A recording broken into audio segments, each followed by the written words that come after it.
Hello students. तो स्वागत है आपका आज फिर से आपके चैनल इजी लर्न में।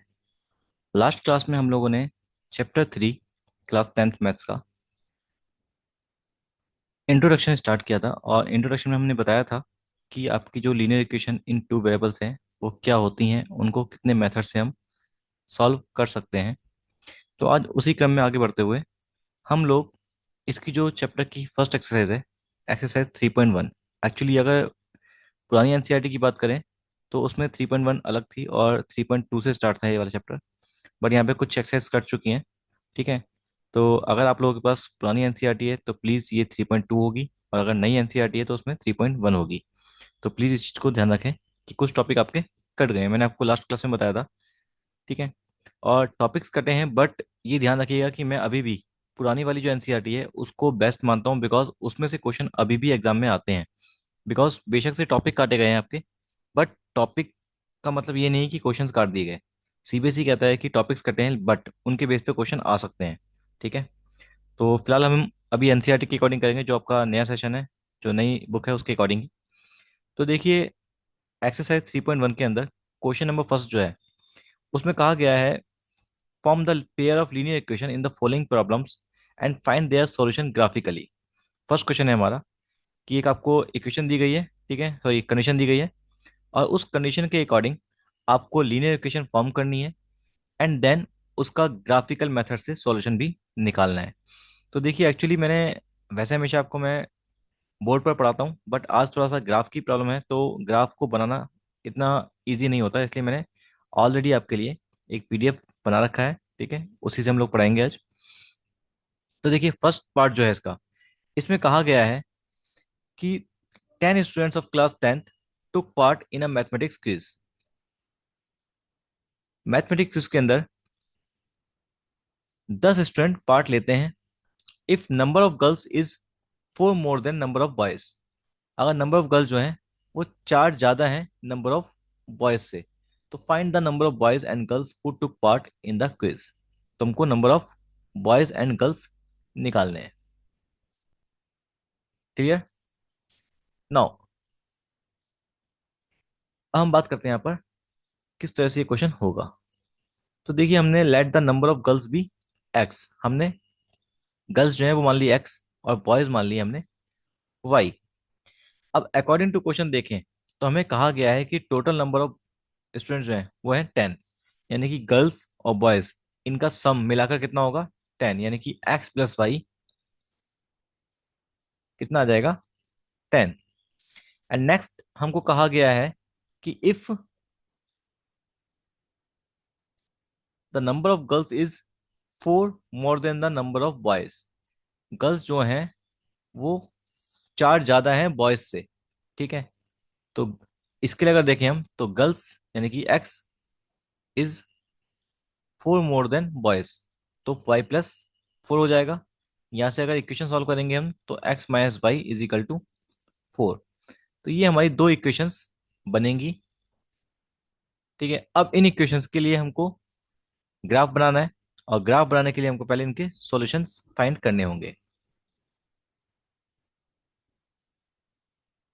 तो देखिए, पहले हम देखते हैं यहाँ पर for equation x plus y equal to 10। अगर हम x plus y equal to 10 first equation देखते हैं, तो उसके लिए अगर हम एक्स की वैल्यू 5 पुट करते हैं तो वाई भी सॉल्व करके कितना आएगा? 5। देखिए, ये चीज मैंने आपको लास्ट क्लास में भी बताई थी कि सॉल्यूशन कैसे करते हैं। इसमें एक्स की वैल्यू पुट करेंगे और वाई निकालेंगे। सपोज हमारे पास X plus Y is equal to 10 है, अगर हमने एक्स की वैल्यू 5 पुट करी तो वाई कितना आ गया हमारे पास? 10 माइनस 5 यानी कि 5। सिमिलरली इसी तरह से हम लोग एक सॉल्यूशन निकाल देंगे। फिर अगर हम एक्स की वैल्यू 4 पुट करते हैं तो इस इक्वेशन में 4 पुट करने पर वाई कितना आ जाएगा हमारा? 6। एंड अगेन अगर हम एक्स की वैल्यू 6 पुट करते हैं तो वाई कितना आ जाएगा? 4। तो तीन सॉल्यूशन हमारे निकल चुके हैं इसमें। सिमिलरली हम सेकेंड इक्वेशन जो हमारी कौन सी है, x minus y is equal to 4, इसको अगर चेक करेंगे तो सेम हम इसके भी सॉल्यूशन निकालेंगे। अगर इसमें हम x की वैल्यू 5 पुट करते हैं तो y कितना आता है? 1। x की वैल्यू 4 पुट करते हैं तो y आता है 0। x की वैल्यू 3 पुट करते हैं तो y आता है -1। ये डिपेंड आपके ऊपर करता है कि आप एक्स की वैल्यू क्या पुट करें या वाई की वैल्यू क्या पुट करें। ये कोई बाउंडेशन नहीं है बेटा कि जो मैंने आपको बताया आप वही वैल्यू पुट करें। आप 0 1 2 3 4 -1 -2 -3 -4 जो आपका मन करे वो पुट करके सॉल्यूशन निकाल सकते हैं। जब आपका सॉल्यूशन निकल जाएगा तो उन दोनों सॉल्यूशंस को आपको प्लॉट करना है ग्राफ के ऊपर। अब ग्राफ पर किस तरह से प्लॉट किया जाएगा देखिए। अब जो हमारी फर्स्ट इक्वेशन थी x + y = 10, उसके हमने पॉइंट्स मार्क कर लिए यहाँ पर और उन पॉइंट्स को ज्वाइन कर लिया। सिमिलरली जो सेकंड इक्वेशन थी x - y = 4, उनके भी पॉइंट्स को मार्क कर लिया यहाँ पर हमने और उनको ज्वाइन कर लिया। देन हम देखते हैं कि इस पॉइंट पर आकर ये दोनों लाइन इंटरसेक्ट कर रही है और इस पॉइंट पर x की वैल्यू कितनी है 7, y की वैल्यू कितनी है 3। तो यानी कि 7 और 3 हमारा क्या होगा आंसर। तो x की वैल्यू कितनी आ गई 7 और y की वैल्यू कितनी आ गई 3। तो कोऑर्डिनेट हमारा 7 3 आया, दैट मीन्स x क्या था हमारा, x था नंबर ऑफ गर्ल्स। तो नंबर ऑफ गर्ल्स कितनी आ गई हमारी 7। y था बॉयज, तो बॉयज कितने आ गए हमारे पास 3। इस तरह से हम लोग ये क्वेश्चन कर सकते हैं। Is it clear? चलिए अब आगे बढ़ते हैं। नाउ हमारा सेकंड क्वेश्चन, इसमें कहा गया है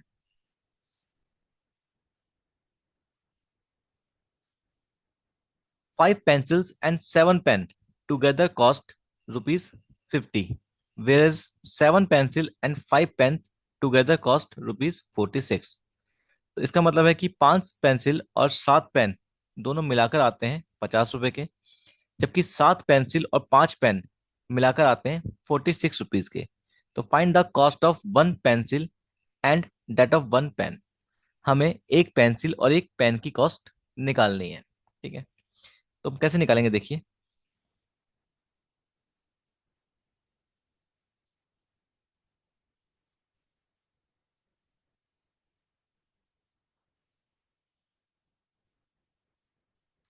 हमने क्या करा कि let cost of 1 pencil be rupees x। एक पेंसिल की कॉस्ट मान ली हमने x rupees, and cost of 1 pen be rupees y। एक पेन की कॉस्ट मान ली हमने y रुपीज।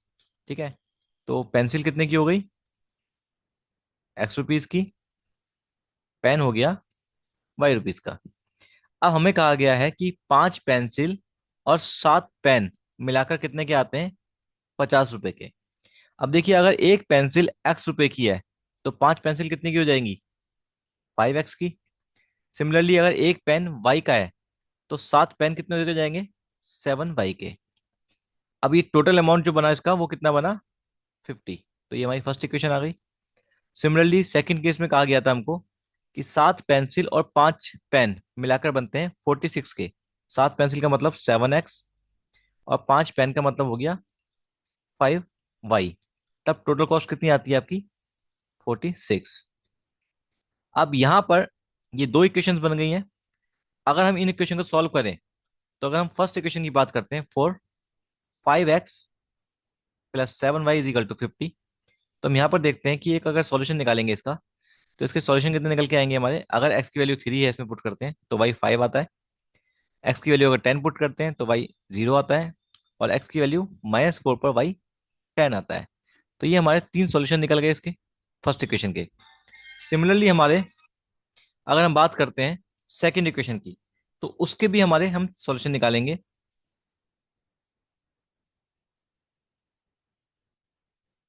ये हमारी सेकंड इक्वेशन है 7x + 5y = 46। अगर इसके सॉल्यूशन निकालेंगे हम तो इसके भी सॉल्यूशन कितने आएंगे हमारे पास 3। अगर x की वैल्यू 8 है तो y -2, x की वैल्यू 3 है तो y 5, x की वैल्यू -2 है तो y 12। इस तरह से हमने दोनों ही इक्वेशंस के सॉल्यूशन निकाल दिए हैं। अब उन इक्वेशंस के हम ग्राफ बनाएंगे। तो ग्राफ आपके सामने है। जब दोनों इक्वेशन के ग्राफ को प्लॉट करेंगे तो वो ग्राफ की लाइंस इस पॉइंट पर इंटरसेक्ट कर रही है। दैट मीन्स कि हमारा x कितना आ गया 3 और y कितना आ गया 5। अब हमने x क्या माना था अगर आपको याद होगा। ठीक है, x माना था हमने पेंसिल, तो पेंसिल की कॉस्ट कितनी आ गई हमारी एक 3 रुपीज। और वाई माना था हमने पेन की कॉस्ट को, यानी कि 5, oh sorry, Y is equal to 5। तो पेन की कॉस्ट आ गई हमारी 5 रुपीज। इस तरह से हम लोगों ने पेंसिल और पेन की कॉस्ट निकाल ली। ठीक है। अब ये दोनों क्वेश्चन तो हमारे थे जिसमें हमने इक्वेशंस बनाई और फिर ग्राफ सॉल्व किए। अब बात आती है क्वेश्चन नंबर 2 की। बट क्वेश्चन नंबर 2 करने से पहले हमें कुछ कॉन्सेप्ट क्लियर करने पड़ेंगे। वो क्या होंगे देखते हैं।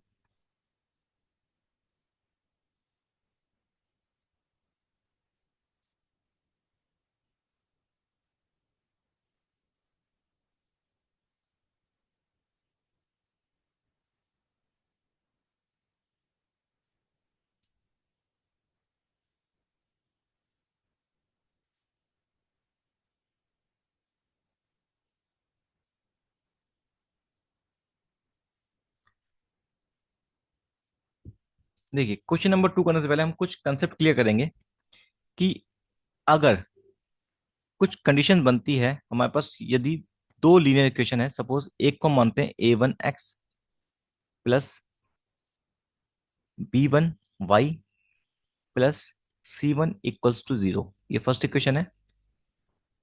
सेकंड है हमारी a2x b2y plus c2 = 0।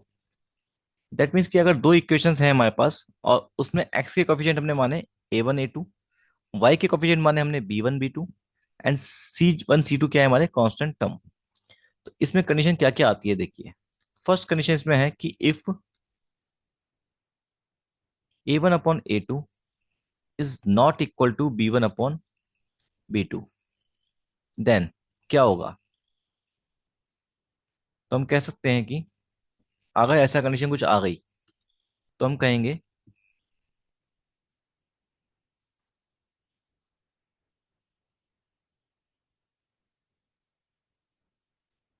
Unique solution. That means कि इन दोनों इक्वेशंस का एक यूनिक सॉल्यूशन निकलेगा, एक ही आंसर आएगा और वो यूनिक रहेगा। अगर इसका ग्राफ बनाएंगे तो इसकी लाइंस जो होंगी वो इंटरसेक्ट करेंगी एक पॉइंट पे। Lines are intersecting. And third चीज, जब भी सॉल्यूशन निकलेगा तो इक्वेशन कहलाएंगी कंसिस्टेंट। Equations are consistent. तो अगर आपकी ये कंडीशन सेटिस्फाइड होती है a1/a2 is not equal to b1/b2, तो आपको ये देखना होगा कि ये यूनिक सॉल्यूशन होगा, लाइंस इंटरसेक्टिंग होगी, इक्वेशंस आर कंसिस्टेंट कहलाएंगी। अब इसका अगर हम एग्जांपल देख लें एक,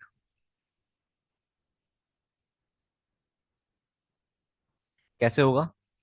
suppose 2x plus 3y = 5 and 3x plus 5y = 7। यहाँ पे अगर हम देखते हैं तो a1 है 2, a1/a2 कितना आएगा 2/3। a1 है 2 और a2 है 3। b1/b2 देखें अगर हम तो कितना आएगा 3 और 5, यानी कि 3/5। तो ये दोनों वैल्यू आपस में इक्वल नहीं है, इसलिए ये जब इक्वेशन सॉल्व करेंगे तो इनका एक यूनिक सॉल्यूशन निकलेगा। इनकी जो ग्राफ की लाइंस होंगी वो इंटरसेक्टिंग होगी और ये इक्वेशंस कैसी कहलाएंगी कंसिस्टेंट। ठीक है, फर्स्ट कंडीशन हमारी है। नाउ सेकंड कंडीशन कहती है कि अगर ये तीनों इक्वल आ जाए बाई चांस, तीनों रेशियो अगर इक्वल आ जाए तब क्या होगा।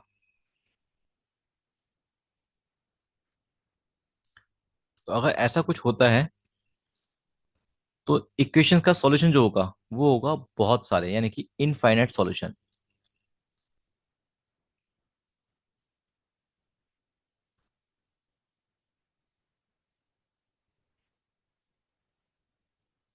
Infinite many solution. And lines अगर इसकी ड्रॉ करेंगे तो ये लाइंस कैसी बनेगी। Lines are coincident. कॉन्सिडेंट का मतलब होता है एक के ऊपर एक लाइन आना। ठीक है, जैसे सपोज करो कि ये ग्राफ है हमारा, ये एक लाइन गई और इसी के ऊपर दूसरी लाइन आ गई। दोनों लाइन के पॉइंट सेम हो जाए तो उसको बोलेंगे हम कोइंसिडेंट लाइन। एंड सॉल्यूशन इसमें भी निकल रहा है ना, चाहे एक निकले या ज्यादा निकले, तो इक्वेशन कैसी होगी, ये भी कंसिस्टेंट। Equation are consistent. अब अगर इसका एग्जांपल देखें हम, इसमें तीनों का रेशियो इक्वल हो, तो देखिए जरा, सपोज 2x + 3y = 5। ये 5 इधर भी हो सकता है, ठीक है, तो उसकी टेंशन मत लीजिएगा प्लीज। मैंने आपको बताया था लास्ट क्लास में कि जनरल फॉर्म कुछ भी हो सकती है। अगर उधर है तो C1 इसको मान लेंगे, इधर है तब भी C1 मानेंगे। नेक्स्ट मान लेते हैं हम, सपोज 4x+। तो इस केस में अगर देखें हम, A1/A2 कितना आएगा, 2/4। काटेंगे तो आंसर कितना आ जाएगा, 1/2। B1/B2 कितना आएगा, 3/6। काटने पर आंसर कितना आएगा, 1/2। एंड अगेन C1/C2 कितना आएगा, 5/10। और काटने पे आंसर कितना आएगा, 1/2।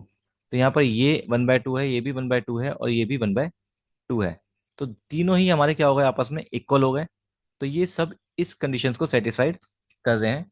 दैट मीन्स कि अगर इन इक्वेशंस का हम ग्राफ बनाए तो लाइन कॉन्सिडेंट आएंगी, सॉल्यूशन इसके इनफाइनाइट होंगे, बहुत सारे, और इक्वेशन कैसे कहलाएंगी, ये consistent. Now third and last condition,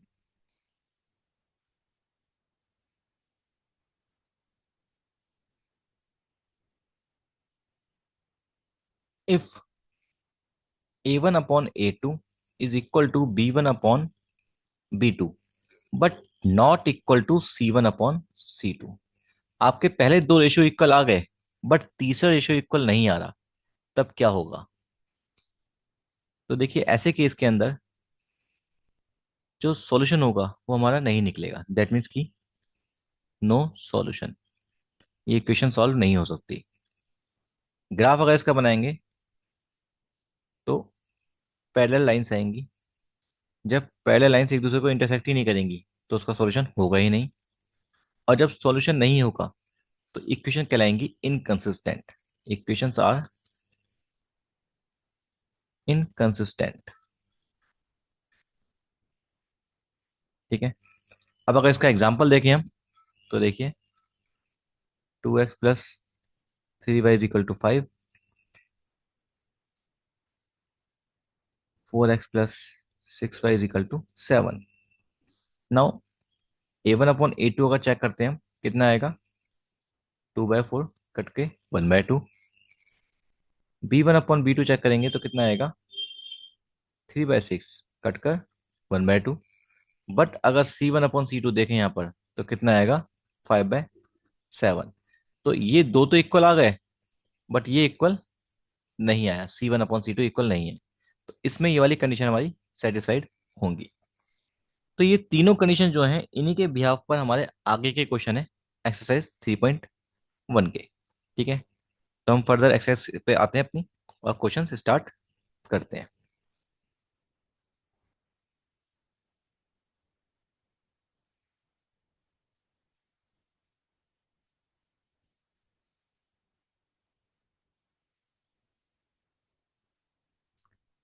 अब देखिए क्वेश्चन नंबर 2 में कहा गया है, on comparing the ratio A1/A2, B1/B2 and C1/C2, find out whether the line representing the following pair of linear equation at a point are parallel और coincident.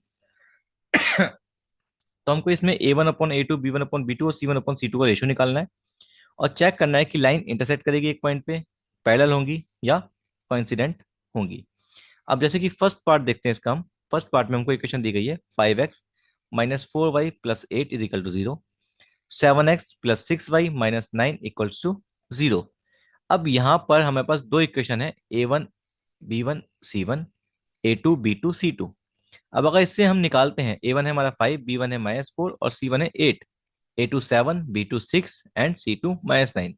जब ratio निकालेंगे हम तो देखते हैं कि A1/A2 कितना आया, 5/7। B1/B2 कितना आया, -4/6, जिसको सॉल्व करके कितना आया, -2/3। तो हम देखते हैं कि A1/A2 is not equal to B1/B2। और जब ये इक्वल नहीं आया तो हमारी कंडीशन सेटिस्फाइड हो गई कि ये लाइन इसमें यूनिक सॉल्यूशन होगा और एक पॉइंट पर इंटरसेक्ट करेंगी। तो जो हमारी कंडीशन हमने पढ़ी थी कि A1/A2 is not equal to B1/B2, उसके अकॉर्डिंग ये क्या हो जाएगा, लाइन एक पॉइंट पे इंटरसेक्ट करेंगी और यूनिक सॉल्यूशन होगा। सिमिलरली हमारा सेकंड पार्ट है हमारा, इसमें अगर देखते हैं हम, तो A1/A2 कितना आएगा, 9/18। B1/B2 कितना आएगा, 3/6, 1/2। एंड C1/C2 भी कितना आएगा, 12/24, 1/2।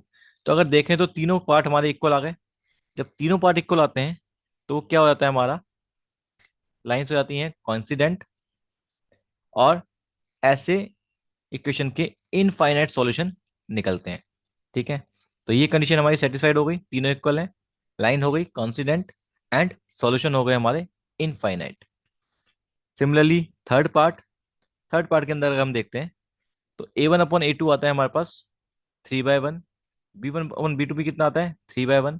बट C1/C2 ये हमारा 10/9 आ गया। तो ये दोनों तो इक्वल हैं, बट ये इक्वल नहीं है।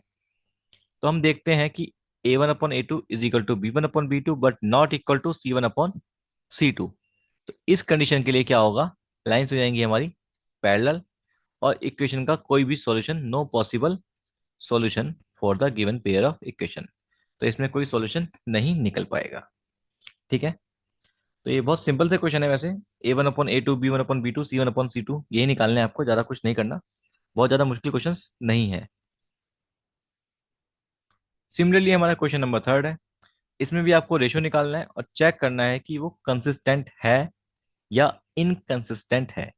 कंसिस्टेंट कब होगा, जब हमारे सॉल्यूशन निकलेंगे, यानी कि यूनिक सॉल्यूशन हो या फिर इनफाइनाइट सॉल्यूशन हो। और अगर लाइन पैरेलल है तो वो क्या कहलाएगा, हमारा no solution, that means inconsistent equations. Condition मैंने आपको पहले बताई है, उसी को फॉलो करना है। फर्स्ट पार्ट देखते हैं। फर्स्ट पार्ट में आपको इक्वेशन दी गई है, हमने सिमिलरली वही निकाला, A1/A2, B1/B2 दोनों इक्वल नहीं आए, तो इक्वेशन कैसी हो जाएंगी हमारी, कंसिस्टेंट, बिकॉज इसमें हमारा एक सॉल्यूशन निकलेगा, यूनिक सॉल्यूशन होगा। तो इक्वेशन कैसी होगी हमारी, कंसिस्टेंट। सेकंड पार्ट में अगर देखते हैं, तो वही रेशियो निकाला हमने दोबारा से again, A1/A2, B1/B2 and C1/C2। Condition check करी हमने, तो दो रेशियो इक्वल आए बट तीसरा इक्वल नहीं आया। जब तीसरा इक्वल नहीं आया तो कोई भी पॉसिबल सॉल्यूशन नहीं होगा, और सॉल्यूशन नहीं होगा तो इक्वेशन कैसी कहलाएंगी हमारी, इनकंसिस्टेंट। थर्ड पार्ट में देखते हैं, मैं थोड़ा सा फास्ट चल रहा हूँ बेटा, क्योंकि ये एक्सरसाइज में आपको खुद से करना पड़ेगा, बेटर रहेगा। मैं आपको सिर्फ सॉल्यूशन दे रहा हूँ और बता रहा हूँ कि कैसे आंसर आ रहे हैं। इसमें भी हमने A1/A2 निकाला, 1/6 आया। B1/B2 निकाला, माइनस का 1/6 आया। तो ये दोनों ही इक्वल नहीं आए। कई बार स्टूडेंट्स मिस्टेक करते हैं कि 1/6 और -1/6 इक्वल मान लेते हैं, लेकिन वो गलत होगा क्योंकि साइन अलग है। दोनों इक्वल नहीं आए। जब दोनों इक्वल नहीं आए तो एक यूनिक सॉल्यूशन होगा, वन पॉसिबल सॉल्यूशन, और इक्वेशन कैसे कहलाएगी हमारी, कंसिस्टेंट। फोर्थ पार्ट अगेन हम निकालेंगे, A1/A2 -1/2, B1/B2 -1/2, C1/C2 -1/2। तीनों पार्ट इक्वल आ गए, इनफाइनाइट सॉल्यूशन होंगे, और जब इनफाइनाइट सॉल्यूशन है तो इक्वेशन कैसी होगी हमारी, consistent. Similarly last part, A1/A2 2/3, B1/B2 2/3, C1/C2 2/3। तीनों इक्वल आ गए, देन इक्वेशन कैसी होंगी हमारी, इसमें इनफाइनाइट सॉल्यूशन होंगे और इक्वेशन होंगी हमारी consistent. Okay, similarly question number 4 है हमारा। ठीक है, इसमें भी आपको यही बताना है कि इक्वेशन कंसिस्टेंट है, इनकंसिस्टेंट है। बट इसमें एक चीज जोड़ दी गई है कि अगर कंसिस्टेंट है then obtain the solution graphically.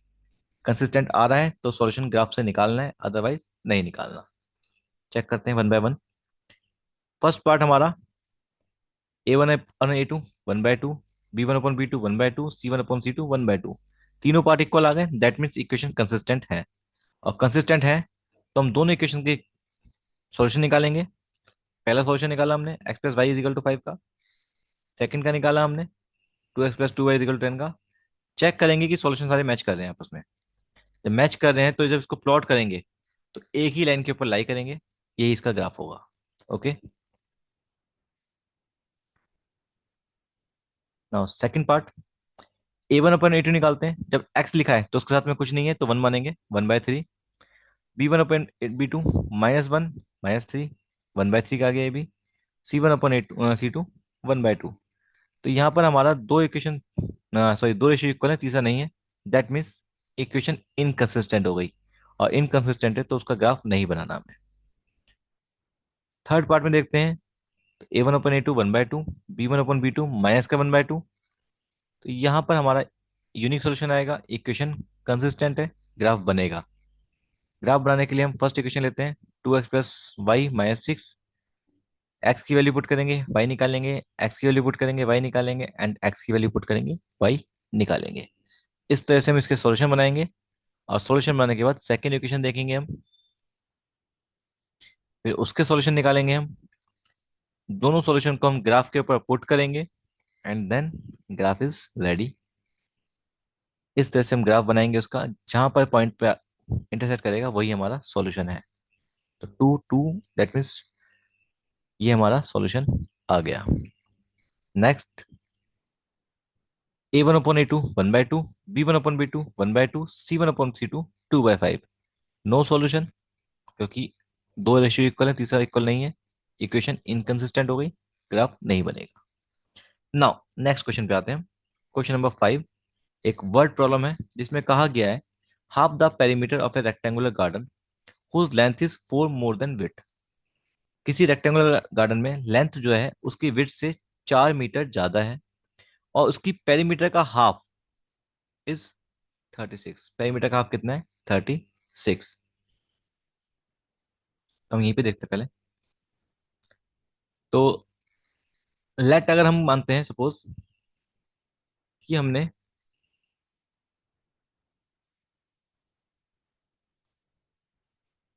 Width मान ली सपोज x मीटर, लेंथ मान ली हमने y मीटर। अब हमें कहा गया है उसका कि जो लेंथ है क्वेश्चन के अकॉर्डिंग वो 4 मीटर ज्यादा है विड्थ से। तो अगर इसमें अगर हम देखें तो length according to question, length is 4 more than width. यानी कि विड्थ में 4 जोड़ दें तो लेंथ के इक्वल आ जाएगा। तो यहाँ से अगर इक्वेशन देखें तो क्या आ जाएगी हमारी, x + y = 4। ये हमारी फर्स्ट इक्वेशन आ गई।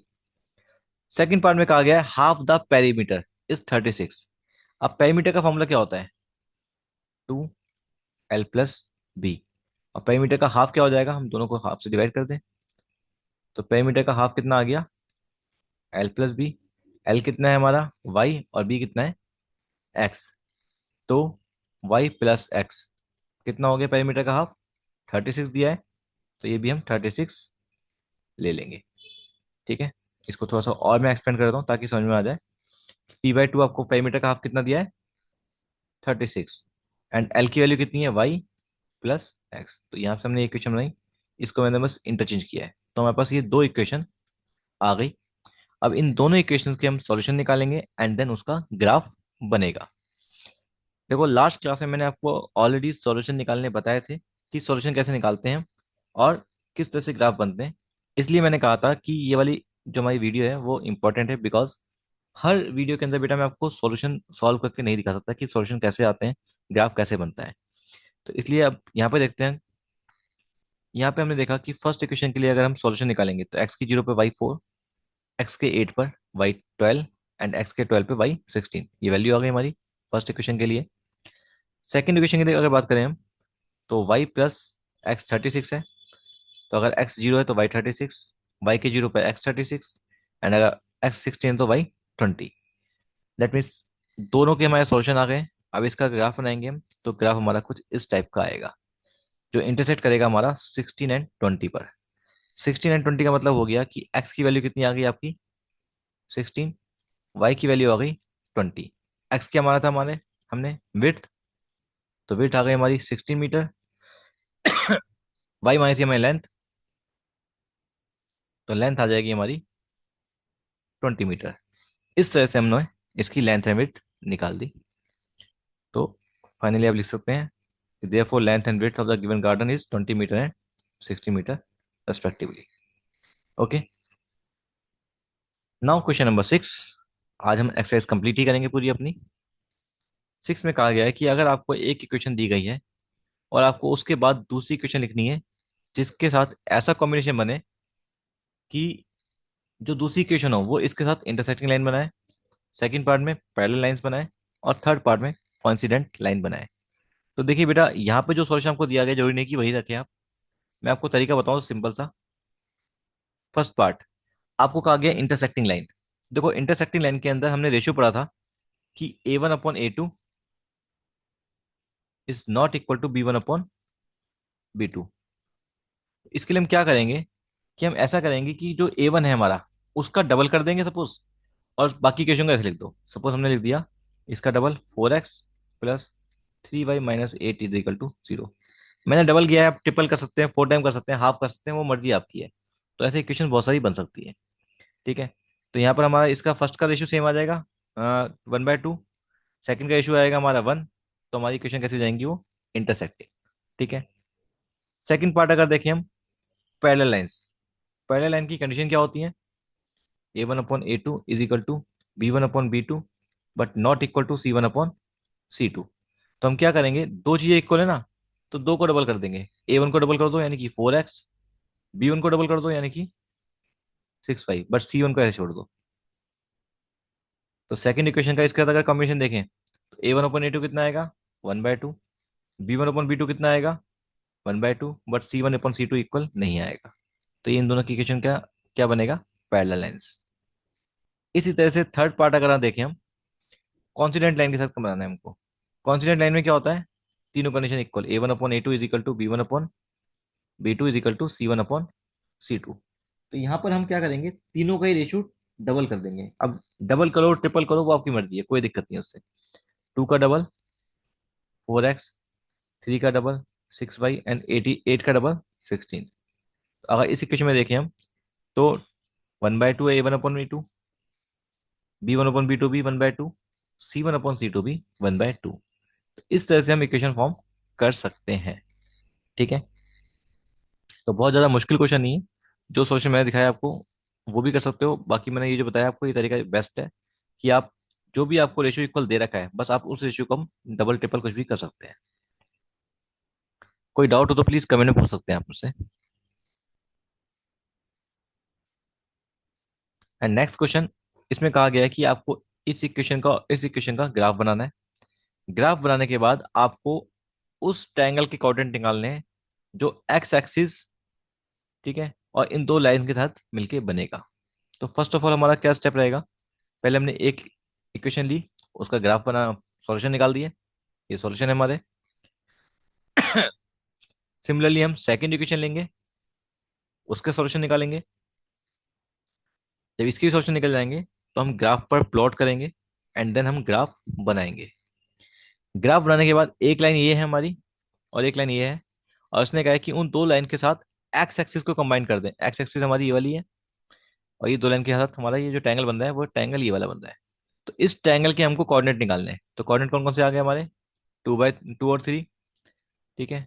-1 0 एंड 4 0। ये हमारे तीन कोऑर्डिनेट निकल के आ गए। सिमिलरली ग्राफ बनाएंगे आप एंड क्वेश्चन सॉल्व। तो होपफुली मैं समझता हूँ कि आपको समझ में आ गया होगा। ठीक है।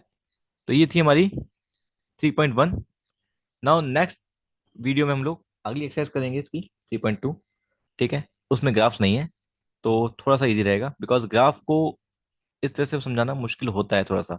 इसलिए मैंने ऑलरेडी आपके लिए ग्राफ प्लॉट करवा रखे थे पहले से, ताकि आपको बनाने में दिक्कत ना है। बिकॉज अगर ग्राफ बनाता मैं तो बहुत लंबी वीडियो हो जाती और शायद चैप्टर सॉरी एक्सरसाइज एक बार में कवर नहीं हो पाती। बट मैं चाहता हूँ कि एटलीस्ट एक एक्सरसाइज एक बार में कवर हो जाए। तो बेटा आज की वीडियो यहीं खत्म करते हैं। ठीक है। अगर समझ में आई है तो प्लीज बताना, अगर समझ में नहीं आई है तब भी बताना, कोई दिक्कत नहीं है। अगर लाइक करने के लिए कहता हूँ तो डिसलाइक भी कर सकते हो, अगर आपको पसंद ना आए तो कोई प्रॉब्लम नहीं है।